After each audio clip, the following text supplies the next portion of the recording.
जय श्री कृष्ण। राधे राधे। कार्तिक मास का 10वां अध्याय 10वां महात्म्य। नारद जी बोले, हे राजन, जलंधर के पराक्रम से जब सभी देवता शक्तिहीन हो गए तो राक्षसों का भय जाता रहा।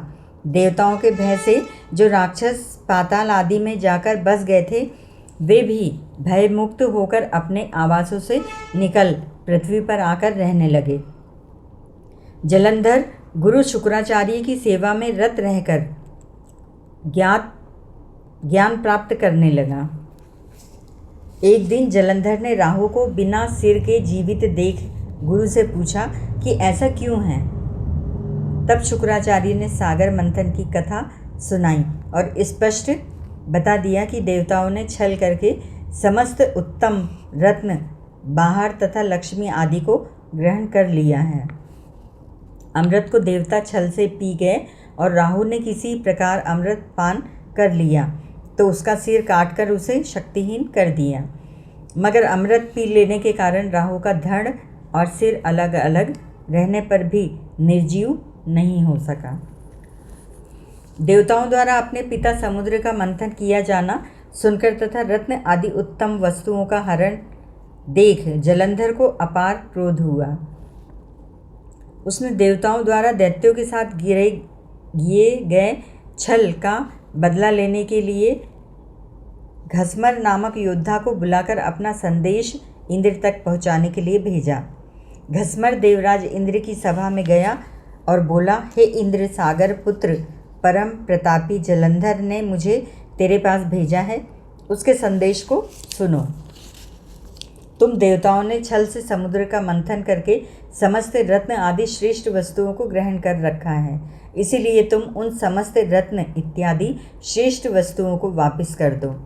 तब इंद्र ने कुपित होकर कहा, हे दूत, अपने स्वामी से कहना कि उसके पिता सागर ने हमारे अपराधी पर्वतों को अपनी कुक्षी में छिपा लिया था और हमारे मांगने पर भी जब उसने पर्वतों को बाहर नहीं निकाला तब मैंने उसका मंथन कर रत्न आदि श्रेष्ठ वस्तुओं को छीन लिया।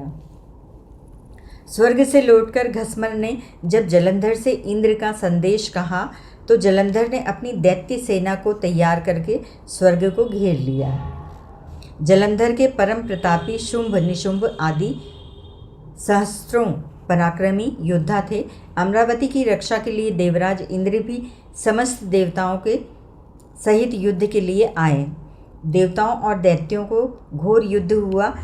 जिसने भी दैत्य दिन भर में मरते थे, शुक्राचार्य उनको संध्या समय मृत संजीवनी से जिला दिया करते थे। देवराज देवगण बृहस्पति भी मरे हुए देवताओं को पुनः जीवित कर देते थे। तब जलंधर ने शुक्राचार्य से कहा, हे गुरु, संजीवनी विधा केवल आपके पास है, तब क्या कारण है कि बृहस्पति देवताओं को पुनः जीवित कर लेते हैं। शुक्राचार्य ने कहा, राजन, द्रोणागिरी पर्वत पर दिव्य औषधियाँ उत्पन्न होती रहती हैं। वहाँ से उन दिव्य औषधियों को ही मांग कर बृहस्पति देवताओं को जिला रहा है। निदान जलंधर ने द्रोणागिरी पर्वत को उठवा कर सागर में फेंकवा दिया। तब तो देवगण भयभीत हुए। बृहस्पति जी ने देवताओं को सलाह दी कि इस पराक्रमी दैत्य जलंधर को जितना सहज नहीं है, यह रुद्र का अंश है, इसीलिए तुम इसका संहार नहीं कर सकोगे, अतः भागने में ही कुशल है। निदान गुरु की सलाह मानकर देवता इंद्र सहित भाग गए। तब जलंधर ने अमरावती में प्रवेश किया। अमरावती की उचित व्यवस्था करके जलंधर स्वयं सुमेरु पर्वत पर चला गया। हरि ओम तत्सत।